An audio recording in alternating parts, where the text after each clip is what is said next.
Hey yo, c'est SB.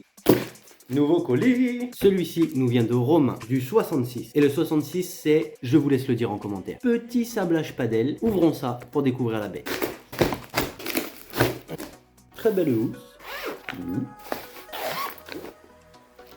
Romain m'envoie donc sa boule padel, le modèle c'est HAC03 CMF et comme vous le voyez celle-ci est pas du tout sablée d'origine. Et comme beaucoup parce que j'en fais pas mal en ce moment, de plus en plus, et je vous remercie pour ça, les personnes n'aiment pas ce côté tout lisse. Je sais pas si ça vient du tennis, un peu comme moi, mais il me manque ce côté gratté. On a bien sûr déjà vu les détails ensemble au téléphone avant qu'il m'envoie la raquette, mais il m'a laissé un mot pour un récapitulatif. Donc à savoir que j'ai mis en place plusieurs techniques que j'ai expliquées sur mon site internet et que je vais faire en vidéo ou que j'aurais déjà fait avant de publier cette vidéo. Et donc pour éviter une prise de poids trop conséquente, on va faire un sablage aux 3/4 et entre le niveau 2 et 3. La différence entre le niveau 1, 2 et 3 va être la quantité de sable que je vais utiliser. Couleur noir et vert, donc on mélange deux couleurs de ce côté et pareil de l'autre. Les étapes sont les mêmes que pour les autres projets, mais si c'est la première fois que vous êtes sur une de mes vidéos, je vous réexplique rapidement ce que je vais faire. Protection de la raquette sur les rebords aux 3/4, la tranche et le cœur pour éviter qu'il y ait trop de sable ou de vernis qui viennent se mettre et qui rajouteraient du poids inutilement à des endroits où on n'a pas forcément besoin que ça gratte. Ensuite, je pose la résine spéciale au pistolet à peinture que j'ai concocté moi-même. Mais je garde ma recette secrète. Ensuite, je saupoudre le sable, on laisse sécher et on enlève toutes les protections. Je précise que je prends également le poids et l'équilibre de la raquette au départ et après mon travail de sablage pour notifier la personne des changements qu'il y a eu.